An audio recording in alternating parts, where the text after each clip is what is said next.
যিসকল মহিলাই অৰুণোদয় আঁচনি লাভ কৰি আছে সেইসকল মহিলাক একেলগে ৯,০০০ টকা প্ৰদান কৰিব মাৰ্চ মাহৰ ১০ তাৰিখৰ দিনাখন। আৰু এই বিষয়ে কিন্তু অসমৰ মুখ্যমন্ত্ৰী হিমন্ত বিশ্ব শৰ্মা ডাঙৰীয়াই ইতিমধ্যে ঘোষণা কৰিছে। আপোনালোকে সকলোৱে জানিব পাৰিছিল যে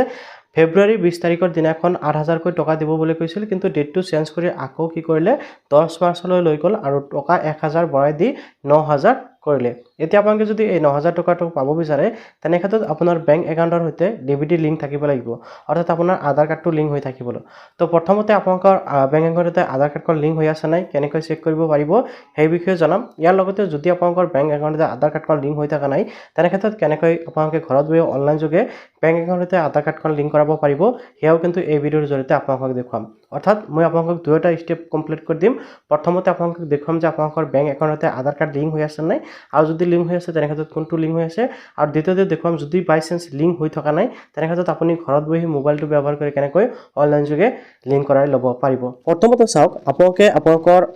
বেংক একাউণ্টতে আধাৰ লিংক হৈ আছে নাই সেয়া চেক কৰিবলৈ ফাৰ্ষ্ট টাইম আপোনালোকে কি কৰিব, আপোনালোকে আধাৰৰ মাই আধাৰৰ যিটো পোৰ্টেল এই পোৰ্টেলটোলৈ আহিব। অহাৰ পিছত আপোনালোকে স্ক্ৰল ডাউন হৈ আহি ইয়াতে দেখিবলৈ পাব বেংক চিডিং ষ্টেটাছ, এই অপশ্যনটোত ক্লিক কৰিব লাগিব। এই অপশ্যনটোত ক্লিক কৰাৰ লগে লগে ইয়াতে আপোনাৰ আধাৰ নাম্বাৰ আৰু কেপচাটো বহাই আপোনালোকে লগইন উইথ অ'টিপি অপশ্যনত ক্লিক কৰিব। কেপচাটো বহাই আপোনালোকে যেতিয়া লগইন উইথ অ'টিপি অপশ্যনত ক্লিক কৰিব আপোনাৰ মোবাইল নাম্বাৰত কিন্তু এটা অ'টিপি আহিব, অৰ্থাৎ আপোনাৰ আধাৰৰ সৈতে লিংক হৈ থকা মোবাইলত অ'টিপি আহিব। অ'টিপিটো বহাব, দেন আপোনালোকে লগইন অপশ্যনত ক্লিক কৰিব। অ'কে, লগইন অপশ্যনত ক্লিক কৰাৰ লগে লগে আপোনাৰ লগইন হৈ যাব। এতিয়া কণ্টিনিউ অপশ্যনত ক্লিক কৰক। আকৌ আপোনালোকৰ সন্মুখত এনেকৈ আহি যাব, আপুনি স্ক্ৰল ডাউন হৈ আহি আকৌ কিন্তু এই বেংক চিডিং অপশ্যনত ক্লিক কৰিব লাগিব। দেন আপোনালোকৰ সন্মুখত এনেকুৱাকৈ ষ্টেটাছটো শ্ব' কৰিব। ইয়াতে আপোনালোকে দেখিবলৈ পাইছে congratulation your bank Aadhaar mapping has been done. আৰু ইয়াতে চাওক আপোনালোকে দেখিবলৈ পাইছে ষ্টেট বেংক অফ ইণ্ডিয়াৰ সৈতে মোৰ শেষৰ নাম্বাৰ দেখিবলৈ পাইছে। আপোনালোকে দেখিবলৈ পাইছে মোৰ ষ্টেট বেংকৰ সৈতে মোৰ আধাৰ কাৰ্ডটো লিংক হৈছে, অৰ্থাৎ NPCI লিংক হৈ আছে, ডিবিটি লিংক হৈছে। যদি মই চৰকাৰী আঁচনিৰ টকাসমূহ লাভ কৰোঁ মোৰ ষ্টেট বেংকত সোমাব। NPCI বুলি লিখি আপোনালোকে চাৰ্চ কৰি দিব। অ'কে, চাৰ্চ কৰিলোঁ। চাৰ্চ কৰাৰ লগে লগে আপোনালোকৰ সন্মুখত প্ৰথম যিটো ৱেবছাইট দেখিবলৈ পাইছে ইয়াতে national payment corporation India limited, আপোনালোকে এই ৱেবছাইটৰ ওপৰত ক্লিক কৰিব। ক্লিক কৰাৰ লগে লগে কিন্তু আপোনালোকৰ সন্মুখত এই পৰ্টেলটো অপেন হ'ব, আৰু ইয়াৰ পৰাই আপোনালোকে আপোনাৰ যিকোনো বেংক একাউণ্টতে আপোনাৰ আধাৰ কাৰ্ডখন লিংক কৰাব পাৰিব অতি সহজতে। তো এতিয়া আপোনালোকে কি কৰিব লাগিব মই আপোনালোকক দেখুৱাই আছোঁ ষ্টেপ বাই ষ্টেপ। চ' আপোনালোকে মোবাইল ব্যৱহাৰ কৰিলে এনেকুৱাকৈ আহিব। আপোনালোকে জাষ্ট এতিয়া কি কৰিব লাগিব, এই যিটো অপশ্যন দেখিবলৈ পাইছে কনজুমাৰ প্ৰডাক্ট অপশ্যনৰ ওচৰত আপোনালোকে কনজুমাৰ অপশ্যন দেখিবলৈ পাইছে, এই কনজুমাৰ অপশ্যনত ক্লিক কৰিব লাগিব। ইয়াতে বহুতকেইটা অপশ্যন পাব, যদি আপোনালোকে দ্বিতীয় নম্বৰ অপশ্যনত ক্লিক কৰিব। তো দ্বিতীয় নম্বৰ অপশ্যনত যেতিয়াই ক্লিক কৰিব, এই অপশ্যনত ক্লিক কৰাৰ লগে লগে কিন্তু আকৌ তলফালে বহুতকেইটা অপশ্যন ইয়াতে খোল খাব, যেনেকৈ UPI কমপ্লেইন, আধাৰ প্ৰডাক্ট কমপ্লেইন, তাৰপিছত তেনেকৈ কেইবাটাও অপশ্যন আহিছে। চ' আপোনালোকে একদম শেষৰ ফালে যিটো দেখুৱাইছে ভাৰত আধাৰ চিডিং এনেবল,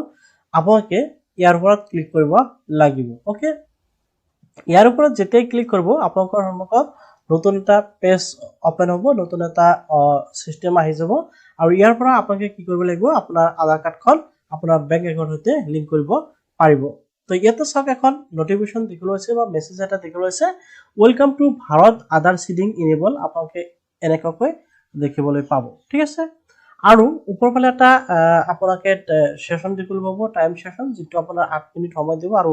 8 মিনিট সময়ছোৱাৰ ভিতৰত আপোনালোকে কি কৰিব লাগিব, এই আপোনাৰ কামটো কমপ্লিট কৰিব লাগিব। এতিয়া চাওক এই সাইডত হোম অপশ্যনত তলফালে বহুতকেইটা অপশ্যন আছে, যেনে আধাৰ চিডিং, একাউণ্ট ডিটেইলছ, তাৰপিছত আছে আধাৰ মেপেড ষ্টেটাছ, এনেকৈ কেইবাটাও অপশ্যন ইয়াতে দিয়া আছে। চ' ইয়াৰ পৰা আপোনালোকে প্ৰথম যিটো অপশ্যন দেখিবলৈ পাইছে আধাৰ চিডিং অব্লিক ডিচিডিং, আপোনালোকে এই অপশ্যনটোৰ ওপৰত ক্লিক কৰিব লাগিব, অৰ্থাৎ আপোনালোকে ইয়াৰ পৰা আধাৰ লিংক প্লাছ আপোনালোকে আধাৰ ডিছলিংক কৰিব পাৰিব। চ' এতিয়া চাওক আপোনালোকৰ সন্মুখত এনেকৈ এটা ফৰ্ম খোল খাইছে, আৰু ইয়াতে চাওক request for Aadhaar seeding and deseeding এনেকুৱাকৈ আহি গৈছে। চ' এতিয়া আপোনালোকে এই যি পেজ দেখিবলৈ পাইছে বা আপোনালোকে ফৰ্ম দেখিবলৈ পাইছে, এইটো কিন্তু আপোনালোকে সঠিকভাৱে আৰু শুদ্ধভাৱে ধৈৰ্য সহকাৰে আপোনালোকে কি কৰিব লাগিব, কমপ্লিট কৰিব লাগিব, তাৰপিছত আপোনালোকে ছাবমিট কৰিব লাগিব। আপোনালোকে ভিডিঅ'টো সম্পূৰ্ণকৈ চাওক, ধুনীয়াকৈ বুজি পাব। এতিয়া জাষ্ট আপোনালোকে চাওক ইণ্টাৰভিউৰ আধাৰ নাম্বাৰ, ইয়াতে আপোনালোকৰ নিজৰ আধাৰ নাম্বাৰটো বহাই দিব। তো মই আধাৰ নাম্বাৰটো ইয়াতে বহাই দি আছোঁ। আধাৰ নাম্বাৰ যেতিয়াই বহাই দিব, আধাৰ নাম্বাৰ বহাই দিয়াৰ পিছত ইয়াতে আপোনালোকে চাওক অপশ্যন পাব ৰিকুৱেষ্ট ফৰ আধাৰ। তো ইয়াতে চাওক দুটা অপশ্যন পাব, এটা হ'ল চিডিং আৰু এটা হ'ল ডিচিডিং, অৰ্থাৎ আপুনি আপোনাৰ আধাৰ কাৰ্ডটো যদি লিংক কৰিব বিচাৰে তেনেহ'লে চিডিং অপশ্যনত ক্লিক কৰিব, আৰু যদি আপুনি আনলিংক কৰিব বিচাৰে তেনে ক্ষেত্ৰত আপোনালোকে ডিচিডিং অপচনত ক্লিক কৰিব আমি যেটো লিংক কৰিম তাৰ বাবে আমি সিডিং অপচনত ক্লিক কৰি দিছো তাৰ পিছত ইয়াতে চাওক সিলেক্ট ইওৰ বেংক আপোনালোকে ইয়াৰ পৰা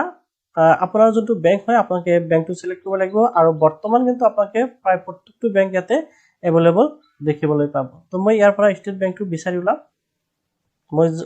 মোৰ যেটো ষ্টেট বেংক হয় তো মই এটা চাওক state bank of India select কৰি দিলো এনেকৈ সিলেক্ট কৰিব সিলেক্ট কৰাৰ পিছত ইয়াতে চাওক সিডিং টাইপ আপোনাৰ ইয়াতে চাওক আপোনালোকে সিডিং টাইপ অপচনত তিনিটাকৈ অপচন পাই যাব আৰু এই তিনিটা অপচন কিন্তু আপোনালোকে ভালকৈ বুজিব লাগিব তেতিয়াহে আপোনালোকে লিংক কৰিব পাৰিব ইয়াতে চাওক প্ৰথমটো আছে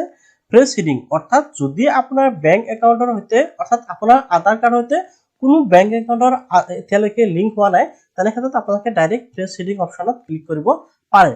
ইয়াৰ পিছত আছে মুভমেন্ট সেম বেংক উইথ আদাৰ একাউণ্ট যদি আপোনাৰ এই আধাৰ কাৰ্ডটো আপোনাৰ এই বেংকতে অৰ্থাৎ মই যেনেকৈ ইয়াতে ষ্টেট বেংকটো সিলেক্ট কৰিছো ধৰি লওক ষ্টেট বেংকতে অন্য একাউণ্টতে লিংক হৈ আছে তেনে ক্ষেত্ৰত দ্বিতীয় অপচনটোত ক্লিক কৰিব আৰু তৃতীয় নম্বৰ অপচনটোত আপোনালোকে তেতিয়াই ক্লিক কৰিব ধৰি লওক আপোনাৰ আধাৰ কাৰ্ডটো ষ্টেট মই যেটো ইয়াতে ষ্টেট বেংক সিলেক্ট কৰিছো অন্য আপুনি এতিয়া যেটো বেংক হইতে আধাৰ কাৰ্ডখন লিংক কৰিব বিচাৰে সেই বেংকৰ নহয় অন্য কোনো বেংকৰ হইতে আপোনাৰ আধাৰ কাৰ্ডটো অলৰেডি লিংক হৈ আছে তেনে ক্ষেত্ৰত আপোনালোকে তৃতীয় নম্বৰ অপচনটোত ক্লিক কৰিব লাগিব ওকে একাউণ্ট নাম্বাৰ প্ৰথম বাকচত আপোনাৰ একাউণ্ট নাম্বাৰটো পাব এই যে কনফাৰ্ম একাউণ্ট নাম্বাৰ দেখিব আছে দ্বিতীয় বাকচটোত আপোনালোকৰ বেংক একাউণ্টটো কনফাৰ্ম কৰি দিব ওকে একাউণ্ট নাম্বাৰটো কনফাৰ্ম কৰিব কনফাৰ্ম কৰাৰ পিছত আপোনালোকে স্ক্ৰল ডাউন কৰিব বা তলফালে দেখিবলৈ পাব ইয়াতে আপোনালোকে এটা টিক লগাব লাগিব আৰু ইয়াতে কিন্তু ধুনিয়াকৈ কোৱা হৈছে by seeding my Aadhaar number bank account number and other details ইয়াতে চাওক প্ৰথমতে আপোনাৰ আধাৰ ডিটেইলছ ইয়াতে দি আছে আধাৰ কাৰ্ডৰ শেষৰ চাৰি সংখ্যা আপোনালোকে ইয়াতে দেখিবলৈ পাব আৰু ইয়াতে আপোনালোকৰ অবলিক আপোনালোকৰ বেংক একাউণ্টৰ শেষৰ চাৰি সংখ্যা আপোনালোকে দেখিবলৈ পাব অন দিস প্ল্যাটফৰ্ম এনেকৈ দি আছে আপোনালোকে এবাৰ এই ডিটেইলছসমূহ পঢ়ি চাব পাৰে তাৰপিছত আপোনালোকে স্ক্ৰল ডাউন হৈ আহিব স্ক্ৰল ডাউন হৈ আহি আপোনালোকে যেটো ক্যাপচা দেখিব আছে এই ক্যাপচাটো এই বাকচত আপোনালোকে কি কৰিব লাগিব এন্টাৰ কৰিব লাগিব তো মই ক্যাপচাটো এন্টাৰ কৰি দিছো ক্যাপচাটো এন্টাৰ কৰাৰ পিছত আপোনালোকৰ সন্মুখত এনেকৈ জাস্ট এই যেটো সাবমিট অপচন আছে সাবমিট অপচনত ক্লিক কৰিব যদি আপোনাৰ ক্যাপচাটো বুজিবত প্ৰবলেম হয় তেনেহলে আপোনালোকে এই অপচনত ক্লিক কৰি ক্যাপচাটো নতুনকৈ লৈ তাৰপিছত আকৌ ক্যাপচাটো বহাই আপোনালোকে সাবমিট অপচনত ক্লিক কৰিব যেতিয়া আপোনালোকে সাবমিট অপচনত ক্লিক কৰিব সাবমিট অপচনত ক্লিক কৰাৰ লগে লগে আপোনালোকৰ সন্মুখত এনেকৈ টাৰ্ম এন্ড কন্ডিশন এটা আহি যাব আপোনালোকে এবাৰ ভালকৈ পঢ়ি চাব ওকে ভালকৈ পঢ়ি চাই একদম শেষৰ ফালে আহি যাব স্ক্ৰল ডাউন কৰি একদম শেষত যেতিয়া আহিব ইয়াতে আপোনালোকে দুটাকৈ অপচন পাব এটা হল এগ্ৰি এন্ড কন্টিনিউ আৰু দ্বিতীয়টো হল ডিসগ্ৰেড তো আপোনালোকে যদি আপোনাৰ বেংক একাউণ্টতে আধাৰ কাৰ্ডখন লিংক কৰিব বিচাৰে তেনে ক্ষেত্ৰত নিশ্চয় আপোনালোকে এগ্ৰি এন্ড কন্টিনিউ অপচনত ক্লিক কৰিব লাগিব তো মই ইয়াতে এগ্ৰি এন্ড কন্টিনিউ অপচনত ক্লিক কৰি দিম এগ্ৰি এন্ড কন্টিনিউ অপচনত ক্লিক কৰাৰ লগে লগে আপোনাৰ আধাৰ কাৰ্ড হইতে লিংক হৈ থকা মোবাইল নম্বৰ কিন্তু এটা ওটিপি যাব আপোনালোকে দেখিব আছে আধাৰ 6 digit OTP send your register mobile number ending mobile number শেষৰ চাৰি তেনেকৈ দেখুৱাই দিব এতিয়া জাস্ট আপোনালোকে কি কৰিব আপোনালোকৰ আধাৰ কাৰ্ডৰ শেষৰ চাৰি সংখ্যা আধাৰ কাৰ্ডত অহা ওটিপি আপোনালোকে ইয়াতে বহাব লাগিব ওকে ওটিপিটো বহাই দিয়াৰ পিছত আপোনালোকে জাস্ট কি কৰিব লাগিব এই যেটো অপচন দেখিব আছে কনফাৰ্ম অপচনত ক্লিক কৰিব লাগিব তো মই ইয়াতে কনফাৰ্ম অপচনত ক্লিক কৰিলো কনফাৰ্ম অপচনত ক্লিক কৰাৰ লগে লগে এনেকৈ লোডিং হ'ব ইয়াতে কিন্তু কোৱা হৈছে যে এটা চাওক আপোনালোকে দেখিব আছে ইওৰ আধাৰ নাম্বাৰ ইজ কাৰেন্টলি মোৰ এক্সিস বেংকৰ সৈতে লিংক হৈ আছে ইয়াতে দেখিবলৈ পাইছে please click okay to the process with state bank account মই ইয়াতে জাস্ট কন্টিনিউ অপচনত ক্লিক কৰি দিম মই কন্টিনিউ অপচনত ক্লিক কৰিলো কন্টিনিউ অপচনত ক্লিক কৰাৰ লগে লগে ইয়াতে চাওক আপোনালোকে দেখিবলৈ পাইছে যে আধাৰ সিডিং সাকসেসফুলি কিন্তু মোৰ হৈ গৈছে আপোনালোকে দেখিবলৈ পাইছে ৰিজাল্টটো আপোনালোকে দেখিব আছে ষ্টেটাস সাকসেস আৰু ইয়াতে চাওক আপোনালোকে দেখিবলৈ পাইছে ৰিজাল্টটো কি আহিছে ৰিজাল্টটোত আহিছে যে আধাৰ নাম্বাৰ ইমান হেকৰ চাইটে দেখুৱাইছে successful India account number hectare ইমান আপোনালোকে দেখিবলৈ পাইছে সো আপোনাৰ যদি ফ্ৰেশ হয় তেনেক্ষেত্ৰত যদি আপুনি এতিয়ালৈকে কোনো বেংক একাউণ্টতে আধাৰ কাৰ্ডখন লিংক কৰা হোৱা নাই তেনেক্ষেত্ৰত কিন্তু আপোনালোকৰ ডাইৰেক্ট লিংক হৈ অৰ্থাৎ আপোনালোকৰ আধাৰ কাৰ্ডৰ শেষৰ চাৰি সংখ্যা আৰু ষ্টেট বেংকৰ একাউণ্টৰ নাম্বাৰটো দেখুৱাব অৰ্থাৎ আপুনি যোনটো বেংকৰ সৈতে কৰিব ঠিক আছে সো মোৰ কিন্তু ইয়াতে সকলো বেংকৰ সৈতে লিংক হৈ গল অৰ্থাৎ ষ্টেট বেংক প্লাস মোৰ সেন্ট্ৰেল ষ্টেট বেংক প্লাস মোৰ এক্সিস বেংকৰ সৈতে আগতে কিন্তু লিংক হৈ আছে সো আশা কৰিছো আপুনি নিশ্চয় বুজি পালে যে আপোনালোকে কেনেকৈ আপোনাৰ বেংক একাউণ্টতে আধাৰ কাৰ্ডখন অতি সহজতে ঘৰত বহি লিংক কৰিব পাৰিব যদি আপোনালোকে জানিব ভাল পালে নিশ্চয় লাইক আৰু কৰিব আৰু চেনেলটো সাবস্ক্ৰাইব কৰিবলৈ